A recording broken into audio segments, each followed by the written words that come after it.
Okay, everybody. I think we'll go ahead and get started so that we can make sure we leave lots of time for a good discussion today. Thank you all for joining this afternoon. I'm Laura Evans from the University of Washington, and I am the current Vice Chair of Discovery. Ashish Khanna is the current chair, and he'll be joining us shortly, but is coming directly from another meeting. And I just want to say welcome to what I believe is the first of our Discovery Town Halls. This is a new event that we're planning on doing roughly quarterly as a means to kind of get the Discovery community together to both kind of network, share thoughts and ideas, have some updates on what's currently going on with Discovery, and leave plenty of time for questions and answers from the larger group from that. So the sort of rough agenda for the next hour or so is I'm just going to go through some very brief announcements about some upcoming Discovery events from that. Then we're going to hear a update from Smith Heavner regarding the Cure ID project, both sort of lessons learned, a recap, as well as next steps. Smitty is then going to turn it over to Craig Coopersmith, who's going to kind of talk through some of the NIH review processes and updates within that. And then we'll conclude by having sort of a general Q&A for either the presenters or for the community at large, questions that you may have about Discovery and what's currently going on with Discovery from that. So Tamara, if you can go to the next slide, we'll just kind of go through the next events before I turn it over to Smitty. So the first thing on the calendar for you to be aware of, and the QR code here will take you to the registration link for this, is another in our series of webcasts, and this is from the Research Discovery and Research section collaboration. And it's a research mentorship webcast, and you can see the panelists here. It should be promises to be a really great discussion, and that'll be May 9th from 1 to 2 p.m. Central Time, and I'll leave this just the QR code up there in case you want to take a picture of it with your phone now, but I'm sure you can also find the link to register on the Discovery webpage. You can go to the next slide then. The next thing to mark your calendars for, if you haven't already, is July 13th and 14th in the heart of summertime, is the next iteration of the SCCM Discovery Datathon. This one will be hosted at SCCM headquarters just outside Chicago, using 5 different data sets, looking at patient outcomes and risk stratification, optimization of treatment, with a focus on health equity. And you can see in the text here that there's some really exciting news about student stipends, particularly for students who are data science students, who will get some supplement to be able to attend and we're sort of related to how far they may have to travel to come to the Datathon.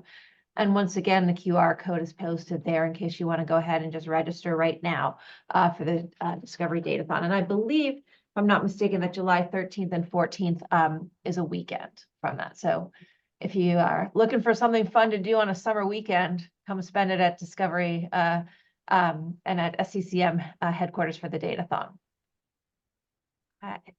And the next one.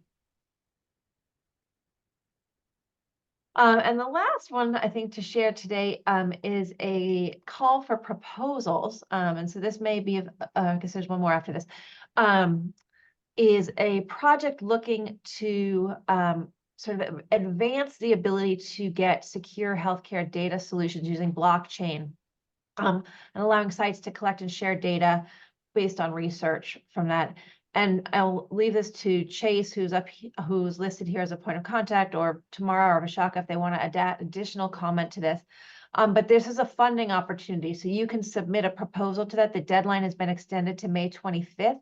You can follow the link here on the forms, and I'm sure we can distribute these slides as well if you want the actual, just click on the link for the application form from that.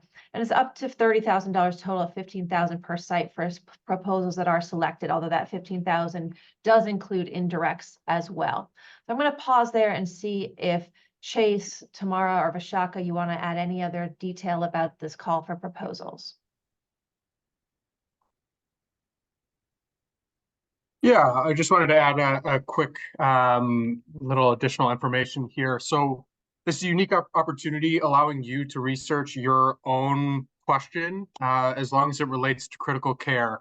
You know, will be able to review those proposals. So So yeah, just wanted to add that. Awesome. Thanks, Chase. Okay, and then go to the next slide, please. And I'll just remind you that once again, we are approaching the season for submitting your discovery and wild research grant proposals. So the portal will open on May 1st, and it will close August 1st. Well, there'll be 2 grants of $50,000 each in the SCCM Wild Research Grant proposal and 1 grant of $100,000 in discovery. And you can see the sort of details for each category of grant and where your proposal may fall from that. And again, all of this is also available online. So just another reminder about an upcoming deadline for grant submissions from there.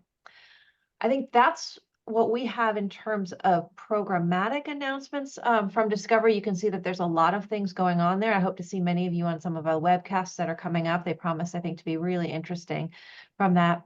And with that, Smitty, I'm going to turn it over to you and say thank you so much for joining. I can't wait to hear the updates about CureID.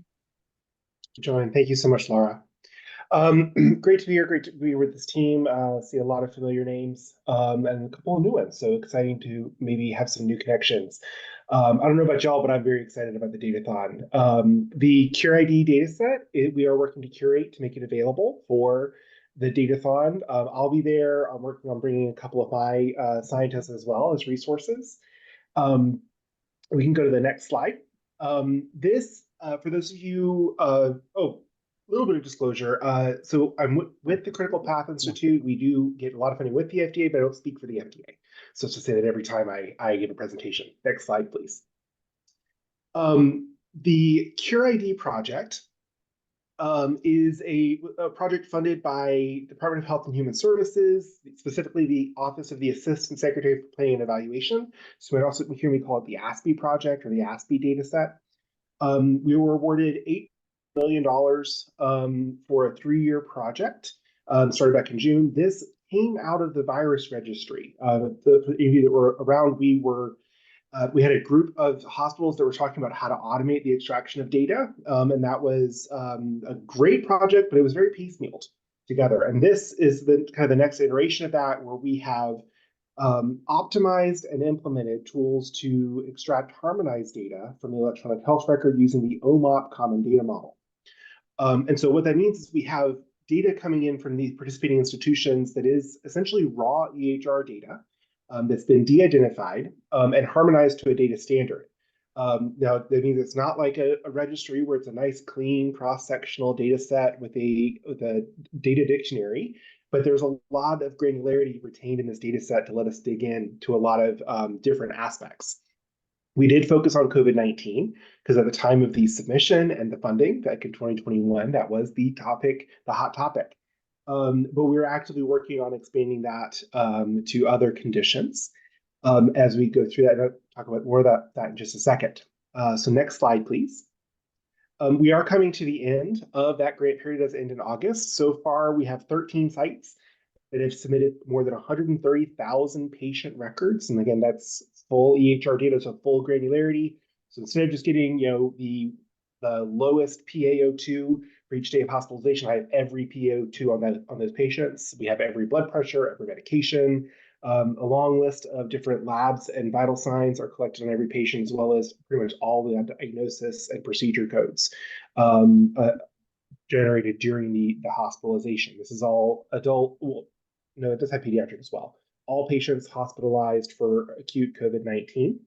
Of course, there are going to be some patients in that data set that COVID-19 is an incidental finding because we didn't want to exclude too many patients. But nice, rich, robust data sets. We've had one peer-reviewed publication that's been published. We've had 17 reviewed publications. On the slide here, we can see logos from some of the conferences we presented at, as well as 7 invited lectures, including in Barcelona. We went to talk to other drug repurposing experts, which is what we at Critical Path Institute focus on. Next slide, please. So we have a selection of core manuscripts. So apologize for my formatting error there, but remdesivir trial emulation is apparently really important. It's much bigger than the others. With a handful of manuscripts that are kind of obligated by the grant deliverables, a few additional analyses we're going to explore into. But this data is also becoming available through SCCM's Open Waters platform for any investigator to apply to download of the data, as well as some support for getting into analyzing OMOP EHR data. So first manuscript is a technical lessons learned. It's around some of the technical aspects of getting this data harmonized. Specifically, data standards didn't exist for oxygenation devices or ventilators prior to this project, and we developed those and implemented them to get even just CPAP versus BiPAP versus non-rebreather. Those standards didn't exist. Next is a paper looking at the association of immunomodulator therapies with certain outcomes being led by JP Domek at Mayo Clinic. There are 4 papers our team here at CPATH is leading, but we're happy to have participation from anyone else. There's trial emulation papers. There's 2, one on dexamethasone, one on remdesivir. These are emulating the recovery studies to look to see how we can emulate those findings in observational data. We then have a paper using machine learning to look at treatment patterns in COVID-19 by patient acuity, as well as a paper on dissemination implementation science, the actual process of getting these tools out there. I know we don't want to spend too much time, but if we'll go to the next slide, I can talk a little bit more about 2 of those. Specifically targeted trial emulation. This is something that Laura, Michelle, and I talked about at our concurrent session back in January in Phoenix. But this is a method of looking at using real-world data to assess the effectiveness of interventions and using causal inference. Specifically, we're using a propensity score matching model and using a nearest neighbor force matching to construct the intervention and control groups. There are, of course, some limitations to this, but the methods, and my statistician isn't here to dig into those more deeply, but they've been available at other conferences. The methods around causal inference are advancing significantly, and it's really exciting to have a really large data set that we can use to continue to explore these. We can go to the next slide. And they're really helpful because this gives us an opportunity to explore a much more rigorous evaluation of intervention than we can otherwise, because frequently there may be a reason we can't conduct a randomized controlled trial. Either there's an ethical limitation, we can't ethically withhold dexamethasone from patients that have COVID-19 anymore, right? So we can look back at some observational research to try to increase our evidence there. But other studies, like just looking at 6 versus 8 milligrams, you may not have enough of a signal to really see that.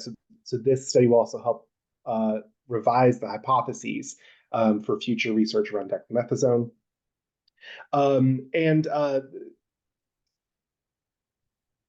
This also gives us a good chance to look at cost effectiveness strategies across studies. One other slide I wanted to show y'all. We presented at the American Medical Informatics Association on the use of synthetic data. Now, synthetic data is, of course, many of you are probably familiar with like the MIMIC data set. There's a lot of limitations in how we can actually use that data. Again, my statisticians on my team could dig into this a lot deeper, but we presented a very small study looking at the use of synthetic data to expand on one of the early data sets we had, where we only had data from 2 institutions, and found that we were able to, with some more robust synthetic data generation processes, build a data set that produced a similar result to the live data.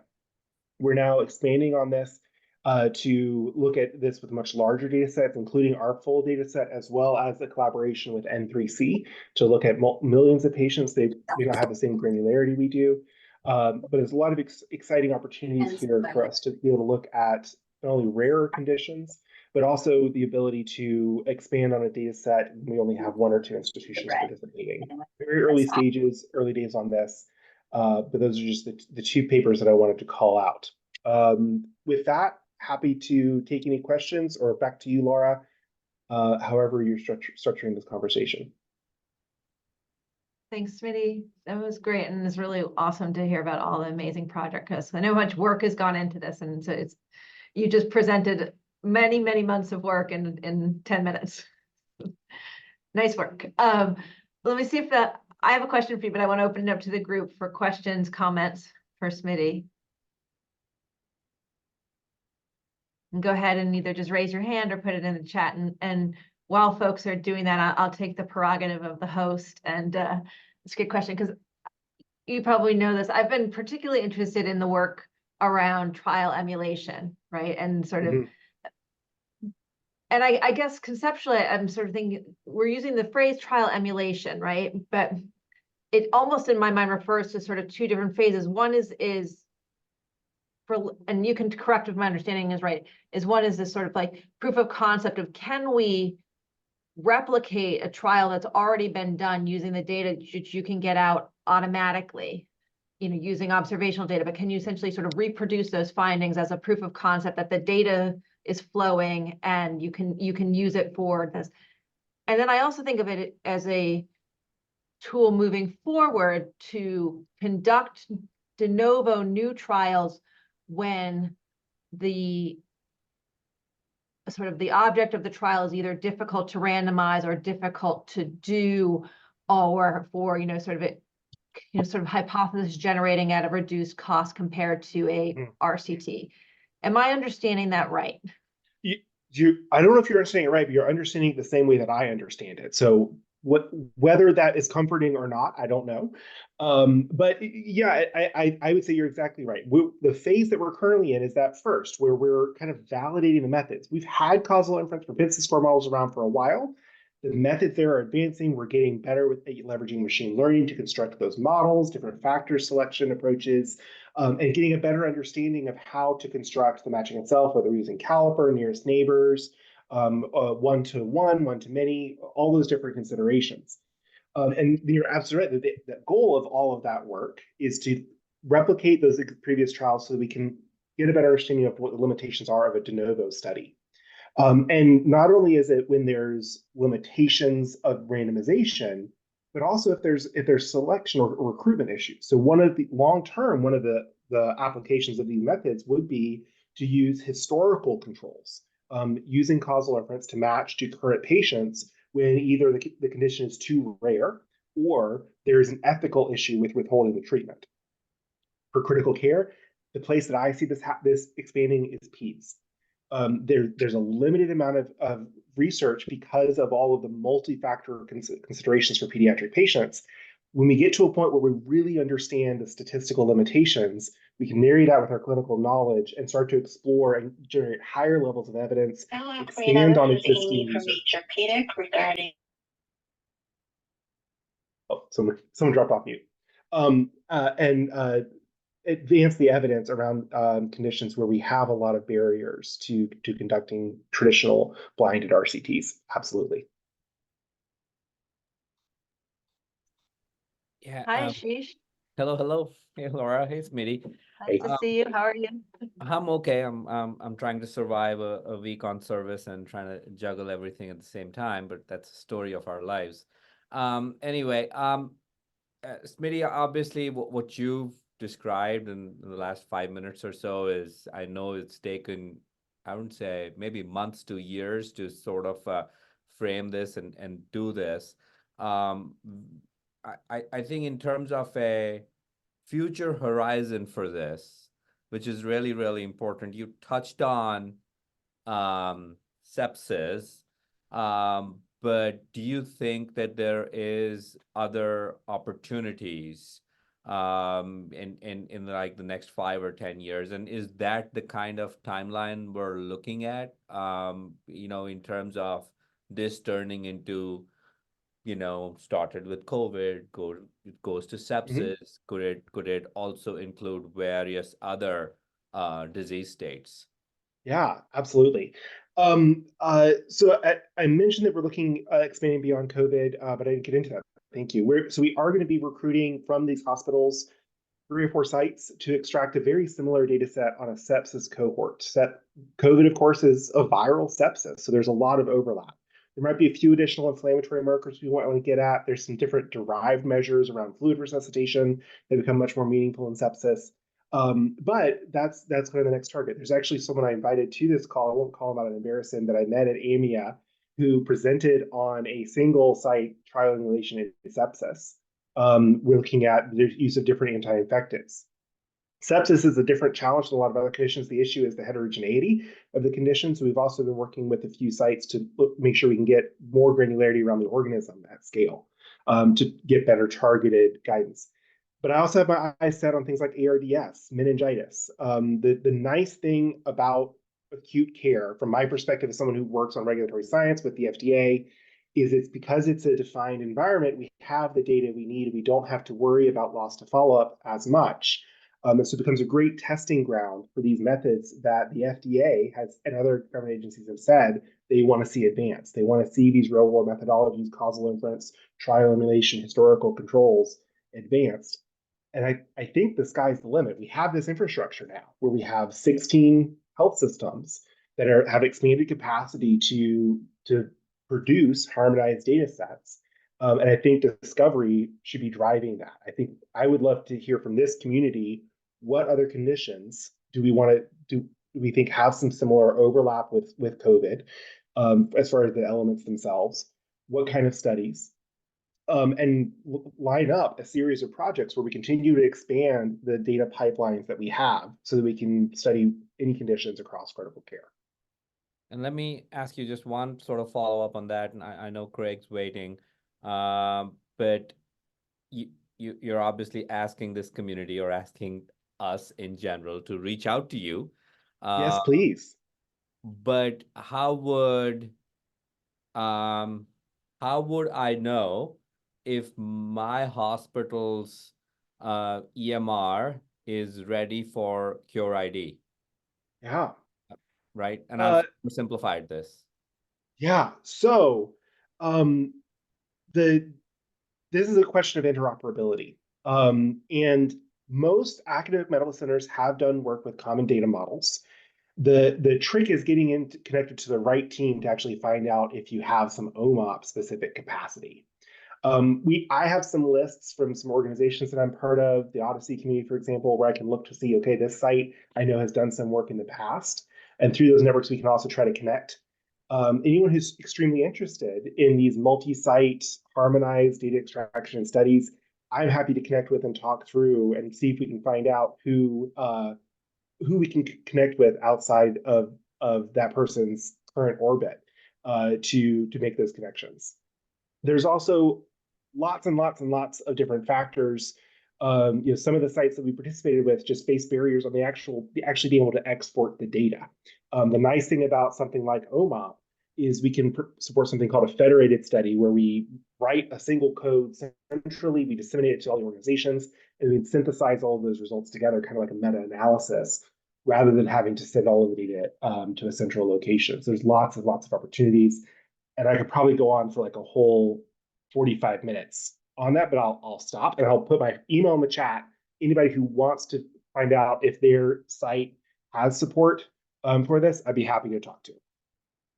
Perfect. That's great. Snigdha, I see that you turned your camera on. Does that mean you have a question for Smitty, or? I did, but Smitty just put his email in the chat, and I think I'm good. You'll be hearing from me. I look forward to it. All right. So this is value for money, right? For you. You have at least one new customer, which is great. Okay. Yeah, Smitty, you have to let us know how many emails you get. Oh, they'll just blend in with the rest of them. Okay. I love emails. All right. Thank you, Ashish and Laura. All right. Great. Thanks, Smitty. And Laura, I'm going to turn it over to Craig if it's okay with you. I know Craig's been trying to get off. I may try and turn it back over to Smitty, but I think we got him. Craig, we're waiting to hear what you want to say. I know you're okay. Thank you. Oh, I was going to say, what I want to say is listen to Smitty for the next 34 minutes and we're good. But I was asked to speak for 10 minutes-ish about both how NIH review processes work and also updates. So next slide. The only things that are related to this talk in terms of disclosures is I've been funded by the NIH for about a quarter century. And I've sat on about a zillion study sections at different institutes on like wildly different topics, And so this talk is going to be a combination of factual information and personal experience. The other stuff about surviving sepsis and the such is unrelated to this talk. Next slide. So for those who've never been in a study section room, a study section is made up of anywhere between 10 to 35 people. Yes, depending upon how many grants are reviewed, hugely different in terms of size. Some of the people who are going to review your grants are experts in your field, and some of them know literally nothing, not sort of, kind of, literally nothing about what you do. Everybody gets the same vote. Every grant has 3 reviewers. The reviewers, like for peer review, for papers, do not know what the others have to say before submitting the review. That's done in isolation. But a few days before the study section happens, all reviews become available for everybody to see before the meeting, so you can see what the other reviewers say. Next slide. For most grants, not all grants, I'm going to get to this in the last slide, these are the current reviews. And this is before next January. I think the reason I was asked to give this is it all changes next January. Currently, there's 5 things that are reviewed and scored: significance, investigator, innovation, approach, and environment. And every single time you see a picture here, it's taken directly from the NIH's website without giving them credit. But I'm telling you, every single picture I'm using is from the NIH's website. Every one of us can do this, public access. Next slide. So when you are scored on a scale from 1 to 9. 1 is perfect, 9 is the worst ever. Despite sitting on study sections for about 15 or 18 years, I've literally never seen anybody get a 9, even if they're committing fraud. I've never seen anybody get a 9. The NIH exhorts us repeatedly to use the entire full range of scores from 1 to 9, and study sections never actually do that. And so some of them have grade inflation. So it's supposed to go from 1 to 9, and some of them do, like 1 is pretty good, 2 is mediocre, and 3 is bad. The one that I typically most go to is SAT. 1 is basically unobtainable, 2 is phenomenal, 3 is really, really good, and 4 isn't that bad. And if you wonder how it is that, like, if I go to one study section, Laura goes to a different one, and Ashish goes to a different one, and Ashish gives grade inflation, and he gets a 1, and I get a 3, it might be that my 3 is equivalent to his 1, and so they do what's called a percentile to get around it. So each study section, if it's a full one, reviews about 100 grants or so. And so there'll be a best grant is first percentile, 50th grant is 50th percentile, and it doesn't matter what your actual score is. So the percentile gets around it. And so actually funding decisions, and you're not allowed to say the F word, which is funding, in study section, is based upon the percentile. That matters more than the actual score. Next slide. Again, that's what funding decisions are based upon, although when you sit in the room, you're not allowed to say the word funding. If you do, you'll get shot down instantaneously by the NIH. The overall score is not an average of the significance and innovation and investigator and approach and environment. It is a score that you choose in and of itself as a single score. So you can have scores of 1, 1, 1, 7, 1, which is 4 perfect scores and 1 atrocious score. And then your overall score can be 1, 2, 3, 4, 5, 6, or 7. So it's not an average. And in practice, negative scores tend to drive the overall score much more than positive ones. And so if your approach is terrible, your overall score is unlikely to be good, even if it's significant and innovative. Next slide. Not all criteria are equal importance. In my experience, the environment is by far the least important. And the most important one is approach. Since if your approach is terrible or mediocre or not going to give an answer, the grant is highly unlikely to be funded, even if it's innovative. Having said that, significance always counts, almost always. Innovation counts depending upon the type of grant it is. Some grants, they're looking for innovation. Some grants, they're not looking for innovation, but they're looking for an important answer. The investigator also tends to count for a lot reputationally, which is part of the reason I'm talking today. Next slide. Then you actually go to study section. When somebody's sitting in the room, and it's actually either in the room or by Zoom, each of the 3 reviewers will give an overall initial score, and then they'll see each one of them, the elements that drive their score. Then the entire study section gets to ask questions of the 3. The assumption is that the 3 people who scored it obviously have read the grant, and the other 27 people have not. They might skim through it, but they will not have looked like it. So entirely based upon what's said in the room, people will ask questions, and then people will argue back and forth. And then based upon that discussion, each reviewer revisits their final score. It can be the same as the original score if other people don't change their mind, or it could be better or worse if the final discussion makes them either more or less enthusiastic. And about probably 80% of the time, the discussion makes people less enthusiastic, but sometimes people will give a score and other people will convince them that their criticisms are kind of minor and they'll get more enthusiastic. Then every member of the study section gives a score electronically. So you don't know what the other 30 people are saying. You never know. You never know the final score. But there's a range of the 3 reviewers, the one who actually did it. And it'll actually be stated. So Laura gives a 2, Ashish gives a 4, I give a 3. And so our final range is 2 to 4. Everybody has to vote in the range of 2 to 4 based upon the discussion, even if they know nothing about the grant or the topic. And if you're going to vote outside the range, you actually have to disclose it. So if I give a 2, Laura gives a 3, Ashish gives a 4, and then I say, as someone in my study section, I'm going to give a 6, I actually have to raise my hand, say I'm going to give a 6, or say I'm going to vote outside the range. I don't have to say my score, but I'm saying I'm going to vote outside the range and explain why. The only time that people typically vote outside the range is when the reviewers are either incredibly obstinate and they're just not listening to each other. And if people bring up major criticisms, they refuse to change their score. Or if people are fairly junior, they don't really know what they're doing, as they mention like 15 different criticisms, and then they give the grant a 2, which is a malalignment. If it turns out that you're in a study section and 10 people vote outside the range, it means the reviewers did a bad job. Not pointing out the errors, but in their actual scores. Next slide. So I mentioned the concept of the investigator. And so isn't there a chance that the study sections are going to be biased towards successful researchers and reward established investigators over new investigators within the current system? And the answer is yes.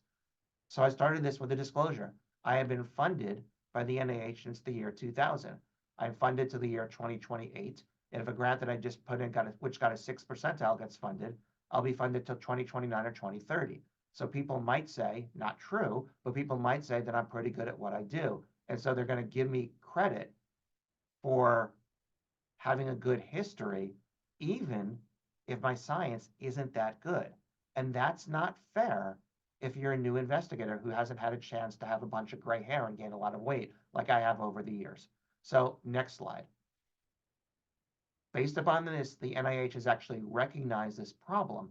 And what I've shown you is everything up until January 25th, 2025 for most grants. Again, there's different types. What I've shown you is mostly for R01s and R35s and the such. So next slide. The NIH has simplified the way peer review has been done. So first, it enables reviewers to focus on key questions. And there's only 2 key questions. Should the proposed research be done? And can it be done? And they want to mitigate the effect of reputational bias. The fact that I am significantly older than Ashish doesn't mean that I should get more credit than him, right? It's the science that's being done. And they no longer want to say, well, you're so good based upon your 20+ year history, which isn't fair because Ashish was in training 20 years ago or in high school or elementary school or something. They don't want to say, therefore, you should get a higher score, reputational bias. So they're changing that. And there's also stuff having to do with policy compliance that's actually the reviewers aren't going to have to do now. It's going to get shifted to the NIH staff, which is really nice. Next slide. So in the simplified review framework, there's 3 factors. We now have significance and innovation combined into one thing. Score is the same, 1 to 9, but it's importance of research. Significance and innovation are put together. The approach has a new name, rigor and feasibility, but it's still the same thing, scored 1 to 9. The big change is investigator and environment, both of which used to be scored as 1 to 9, and now they're evaluated simply as sufficient or insufficient, in which case you have to provide an explanation. Nobody's done this yet, but I would imagine that most people will say, yes, the investigator is sufficient, the environment is sufficient. And so that takes away everything saying Harvard is really famous. the University of Washington is really famous, Wake Forest is really famous, I'm going to give them extra credit for their environment to being in a famous place. Or I'm going to give you extra environment for being Laura Evans or Ashish Khanna, one of which deserves it, one of which I'm a little bit more skeptical about. Next one, next slide. And so, again, this changes for due dates before January 25th. So if you're submitting something this summer or this fall, you're going to go under the old ways, well, the old/current system. Significance, investigator, innovation, approach, and environment. Moving forward after January 25th, even though there's more words there, there's only 3 factors: importance, rigor, and feasibility. And there's really only 2 factors, because the third one, expertise and resources, is a binary yes or no, no score. Next slide, which I think is my next to last slide. It's important that you actually figure out what type of grant you're applying for, because the review criteria differ between grants. So for instance, if you're applying for a K-23, it's not currently significance, innovation, investigator, approach, and environment. It's candidate, career development plan, career goals and objectives, research plan, mentor, co-mentors, consultants, collaborators, environment and institutional commitments to the candidate. So it's critical to actually read what program you're applying for. And actually, they're changing it for this too. I didn't put this on there, but for instance, for F grants, they're also moving to different ways of scoring. So because this shouldn't just be for R01s or R35s. And so what I've talked about is the most common types of grants, but the NIH has all different things. There's letters and numbers, R's, K's, F's, T's, U's, etc. It's alphabet soup and number soup, 01, 03, 23, 08, etc. And when you're applying for something, you might say, I'm applying for, NIH funding. And what I apply for and what Ashish applies for and what Laura applies for, because we do different types of research, might be very different and might have different review criteria. So what I've talked about now is the most global thing that you're going to see at the NIH. But you have to say, I'm applying for an F31. I'm in my training. I'm a fellow. It's going to be different from what I just said. I'm a junior faculty member. I'm applying for a K. It's going to be different from what I said. And my next slide is just a thank you slide showing all the hospitals and everything I'm in charge of the ICUs. So if you want to show the next slide, just to show that we've got pretty hospitals. And with that, that was, I think, 10 minutes almost exactly. It says questions.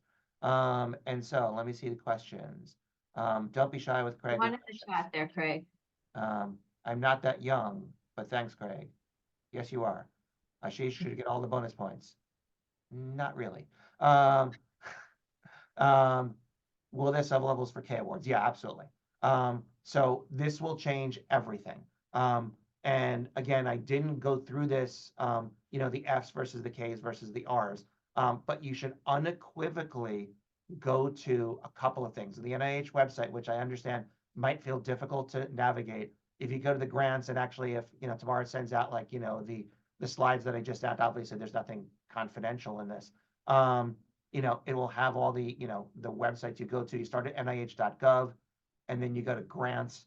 And then within grants, you go to further and further down to Ks or Fs or Rs or whatever you want. There's also things in there that will actually very explicitly in bold things saying new NIH process. And they'll tell you how that is. I just took the slides from there. And also there's something called like open mic there. Mike is the name of somebody. And if you get on the NIH mailing list, they'll actually send you updates, which is how I actually know, because I'm not applying for an F31 right now. And I don't have anybody in my lab applying for an F31, but I actually got, because the NIH sends me updates in peer review. These are the updates in institutes and everything else. And so it's good to be on their mailing list, just to be like on the discovery mailing list, so you know what's going on. They'll shoot you things saying, hey, this change is coming, so you know. So absolutely unequivocally, all types of grants, these will be changing for. Other questions? Thanks, Craig. And despite the fact that you don't bite or anything like that, and you're fairly harmless, I think people are being fairly shy right now. I can assure everyone on this call that Craig's fairly benign most times. So I have a few little thoughts and questions around the study section process. The one thing I wanted to ask you, and maybe you touched on this during your talk, is so you sit on a study section, you have your own area of expertise with your research, and obviously you know a lot about that area. It's obviously evident that you could be handed someone's grant that is not close at all to your area of work. Yeah. How much, and there could be another instance where you could be handed someone's grant that is very close to your area of work, right? How much does that influence your scoring process? Or because I mean, you could look at it both ways. If you're uh, too far away from what's been handed to you, you could be like, wow, it looks like a great idea, but hey, I don't know if this is a very relevant question scientifically. And on the other hand, if it's too close to what you do, you could inherently have your own very strong opinion about, whether the other person's question is a good question or not. Yeah. So peer review in general, this is not a political statement, but it's sort of like the jury system. Yeah. Is the worst of all possible. Thank you for putting that in the chat. It's open mic blog. Yeah, thank you. It's the worst of all possible systems, except for every other system in the world, which makes it the best, right? And so my personal sense, and this is a sense only, is that when people review things that they know literally nothing about, it's easier to convince somebody. If you convince me that this is like a new breakthrough in like PET scanning imaging, I'd be like, huh? What do I know? You tell me it's really important. I might do some research into it. I don't have to take what you say at face value, but I'm much more inclined to look at that versus if you start talking to me about gut permeability in sepsis, I'm going to be like, well, wait a second. You didn't look at the pore pathway, the leak pathway. So my personal sense is the sweet spot is something that you know something about. Like if somebody sends me something on sepsis or critical illness, but I get something on trauma, or I get something on burns, or I get something on immune system immunology, innate immune system immunology, which I know enough to kind of be dangerous, I think I'm probably at my sweet spot. If you give me something that's really, really tightly aligned with what I do, I'm not, but that never happens because nobody cares about the stuff that I do. And if you give me something which is really, really, really far away, I'm probably inclined to believe it more. But the truth is, you get a whole bunch of grants and it should generally even out. And also you have 3 reviewers and you're going to have somebody to call kind of BS on you. Because if you say, I think this is really significant. So again, let's take you, Laura, and me, right? And if I say, I think this is really, really good about, let's say I didn't know anything about pressures. And you're like, no, wait a second. Like you're not talking about this. And you think that this is significant, but there's this huge thing. Or I say, oh, I'm interested in like, prep for like, viral illness or something. And Laura's like, no, wait a second. Like, this is known and I didn't pick it up. That will come out in the discussion, right? And so that's why the 3 reviewers each get to talk about what drives their score. Everybody can read what's written, but what drives your score are the key strengths and the key weaknesses. And Laura can equally say, no, you don't get it. Nobody's ever done something like this before. This is absolutely a game changer. And I'm really, really enthusiastic. And maybe I didn't understand that because, what do I know about the field? And I know that Laura's an expert and that will make me more enthusiastic. So with the 3 reviewers, it tends to be fair 90% of the time, which is about the best you can do, I think. And the truth is, for those who've never sat in a study section, there's concordance of reviews almost always. You might think that you're going to have a lot of 1, 5, 8s, and that almost never happens. You have an awful lot of 2, 2, 2s or 2, 3, 3, and people might weigh something a little bit stronger or weaker, but you have an awful lot of concordance. And the actually interesting discussions are one when you actually start out 1, 3, 6, and then you're like, whoa, the person who got it 1 clearly was way more enthusiastic, but they missed the weaknesses. And the person who gave it a 6, maybe they were just being mean because they didn't like one thing and they didn't get these other things. And you try to find a meet in the middle for everybody else. So with the equivalent of the 3 of us talking, Laura, Ashish, and me talking right now, everybody else hearing our discussion and then saying, oh, Laura, you're actually the one who convinced me, and I'm going to give it the same score that Laura said. Right. So Do you have the option of receiving a grant for peer review and turning it back and saying, well, this is totally out of my playing field and can you give me something else? No, you don't. Not really. And what I guess once or twice I've written them in advance and saying, hey, but not really. And what's very clear is in the room, you're explicitly told to not say, you are not allowed to say, this is not in my area of expertise. Okay.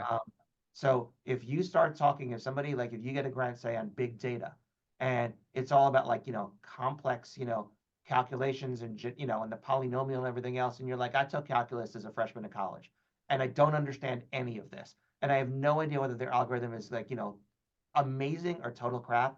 You are not allowed to say, I don't know anything about this. I study like mice with n equals 8, and I can use the t-test. You are explicitly shut down instantaneously. You are invited to study section because of your global construct that you have the ability to understand good versus not good science. And that even if you don't understand the algorithm, even if I don't understand it, the assumption is that you will, Ashish, and I'm going to pick up something different from you. And that's actually what they want. They want somebody with technical expertise, somebody with content expertise, somebody with big picture, somebody with small picture, and you're going to end up coming to a consensus. Sounds good. That was great, Craig. I feel like it really demystified what happens in the study section room a little bit. Well, I still have, you have time. Craig, do you have time for another question? Oh, I have time, but I thought Laura was like, you're done. No, no. I mean, Okay, well, I want to make sure that people other than Ashish have the opportunity to ask questions if they want. Laura and I Well- could talk about music. We got this. Good. And you can also, anybody else can also ask Craig about music. For those of you who don't know, he is a avid music fan and goes to many concerts. Oh, that got somebody to come on camera.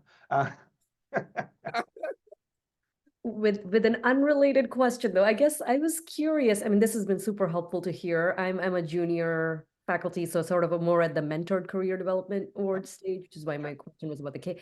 But I'm curious how this influences things outside of the NIH, like within SCCM or other foundation grants, or I don't know if it has any bearing or how it's changed the mindset of Well, reviewers.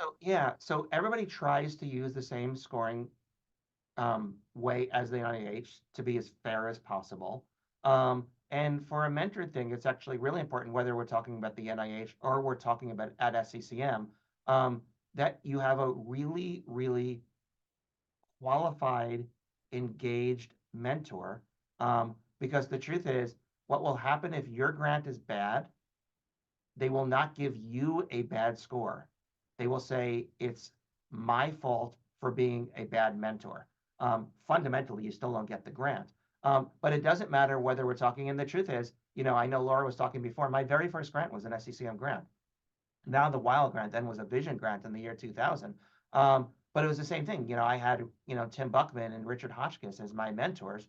Not only were they phenomenal mentors who were well known in SCCM, they went over every single word of my grant and everything else. And so then when I applied for my KO8, there's the career development plan. There's the mentor. I've mentored this many people that shows that they're qualified, but my career development plan was 6 pages. And if I made it 2 pages, or if I didn't talk about coursework, or if I didn't talk about this, my long-term goal, my short-term goal or something, they would have said, well, the career development goal is plan isn't really that strong. There's no IDP, but that's really because your mentorship team isn't engaged, and we're going to send a message to your mentorship team. And so the truth is, it's exactly the same. And having sat on the version of research committee, scientific review committee, the names have changed over the last 20 some odd years. And thank God there's more money that SCCM gives out because SCCM is awesome. But at every single one throughout the entire history, it's very much like, how can we be as similar to the NIH as possible? Because what you're going to want to do for $50,000, you're then going to want to do for $100,000. Then you're going to want to do for your 500 to 750,000 KO8 or K23, and then you're going to want to do for your multi-center trial when you're like Ashish and Laura.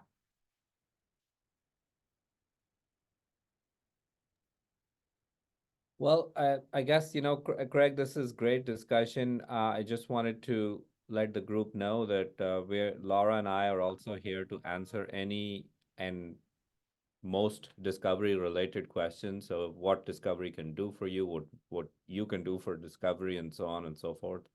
So if there's anything, don't feel shy. You're here. You can stay off your camera if you want to ask a question that way. If you want to put a question in the chat, you want to send us emails afterwards, or whatever you want to do, please make full use of this virtual town hall and ask us whatever you want to ask us. And I still see a few people on the call, so I'll I guess we're available to answer questions. Yeah, and we'll plan to do these town halls sort of roughly quarterly. So, as things come up, you can either reach out to us in between these calls or join us next quarter or so. Okay, and I see that Craig went off camera, but I still have that one final burning question for Craig. So No, I'm on camera again. I keep Yeah. letting you finish, and so I keep like giving you the segue to let me finish. Nobody needs to hear from the old guy. But yeah, okay, last one. So what about multi-PI, multi-institutional grants? When we talk about the investigator and the environment, there's obviously that one institution that, is probably sort of dominating the grant, even if though it's multi-PI on that, or that one PI that's really shining through, or that the other PI is slightly junior. Does that make a difference? Does that pull a grant down? Or when you look at a grant like that, how do you evaluate the investigator and the environment? yeah. So I think we have to make the distinction between today's world and next year's world. So next year's world, I've told you what it's going to look like. I actually think that this really is a massive change. Like it felt like a massive change when an R01 went from 25 pages to 12 pages. And it really just meant there was less work. It wasn't a massive change. Like all of a sudden getting rid of this and basically saying, can you do the work? Can you not do the work? It feels like a massive change. So in today's world, yeah, it really does make a difference in my mind. If you're looking at, can everybody do it? Or do you have a dominant PI that is going to pull everybody along? If you have like 3 centers or 4 centers, and everybody's like, well, yeah, it says 3 centers, but we know that this one is going to do 90% of the work and these 2 are going to do 5% of the work. But if you really know that the person leading it can do it, that pulls you along. And if you're really not clear, if you're like, oh, that group isn't so good, that does bring it down. If you're like, okay, we're saying we're going to do a third, a third, a third, again, just to use that, Laura, you and me, and we say, we know that Wake is great, and we know that UW is great, and Emory is, that's a sure, and you don't have John Saransky, you don't have Greg Martin, you don't have any experience there doing trials whatsoever, and you say you're going to enroll 500 people, I'm calling blank on you, right? And so in today's world, I think it does make a difference. I think it does make a difference when we talk about it, when we rate discovery grants. I think it makes a difference when you do with the NIH, any peer review panel.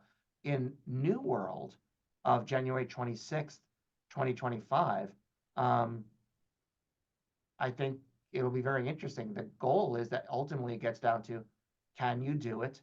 Yes, no. There's no score there. You're not going to get okay, you can really do it. You can kind of do it. It's like you could do it, yes, no. And if you get a yes, it doesn't matter whether there's no really, really strong yes. It's just a yes. So I think it matters a lot, and it might not matter as much until next January, unless people find ways around this, which is what will happen, I think, because people can always find a way around things. So what people will say is, oh, yes, they could totally do the work, and then they'll crush you on feasibility. They'll say, well, site A can't do this, and they won't call it under like, can it be done? Sure. The investigator's fine, the environment's fine. And then they'll crush you on feasibility, which will go into approach, and they'll still get hammered for it, is my guess.